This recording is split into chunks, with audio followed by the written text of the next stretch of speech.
everyone, welcome back. For those of you who tuned in last time, you learned as an employee, if your employer has a retirement plan, what you can do. Hopefully you did your homework, your research.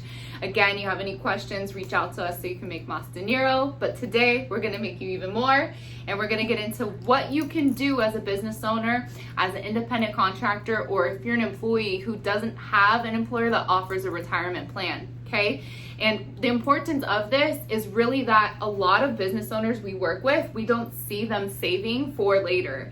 And they really struggle when it comes to leaving the business to, someone who's going to replace them, right? Whether it's a family member or they hired someone and they just want to spend their, later years balling out. Well, they might not have it, right? And so this is how you can ensure you do and really still live the lifestyle that you want. Yeah, and I do run into this a lot. We work with a lot of business owners already.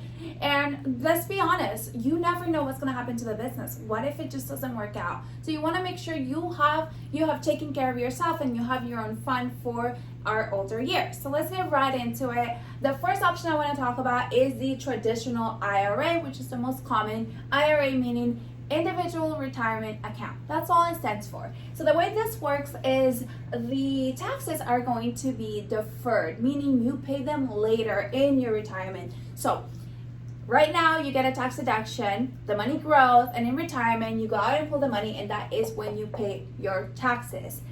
This is the best option for people that are looking for a deduction now, especially people that have high incomes and they're looking for every deduction out there so that they can reduce their tax liability. This is a great option. Additionally, people that you may have a 401k or 457 and you just want to add more towards your retirement, that is a great option to add because you can have both.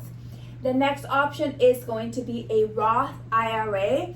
The Roth IRA, guys, is exactly the opposite of the traditional IRA. It works the opposite way, meaning you don't get any tax breaks now, you don't get any deductions now, but the money will grow and compound, and when you go and pull it out in retirement, all of it is yours.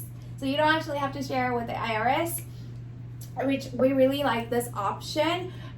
We don't have to worry about whether our taxes are going to go up or not. It just doesn't matter because all of the money into the plan is going to be your money.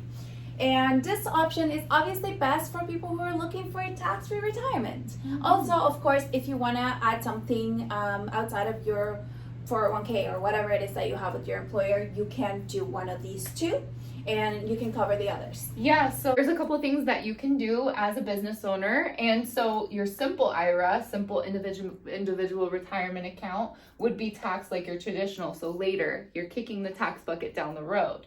And this is really great for those of you who are large businesses and have up to 100 employees basically.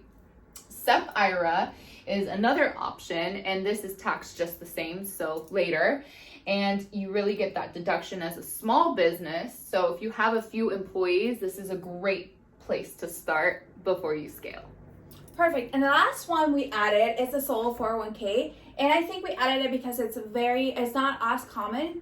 But this one is also a tax defer in the future account. This is best for self-employed people that have no employees. This is a great option. Now, some people may be wondering, okay, so you said traditional and Roth are good for that, but then this one's good for that too. A good thing to remember is traditional and Roth IRAs allow you to make smaller contributions, so you can't put a whole lot of money into it. A solo 401k will allow you to make greater contributions. Let's just say you have $20,000-$30,000 a year extra that you don't know what to do with and you want to put it towards your future, then this will allow you to do that while these won't. So actually, I put a little mark at the end because the first three, the traditional, the Roth, and the simple, have lesser contribution limits, and the SEP and the solo have greater contribution limits. So that's something also to consider. Yeah, Gemma, you make a great point on contribution limits. And for those of you who did your homework last time or are going to with all of your research, you want to check out irs.gov for contribution limits as they change, some often every year.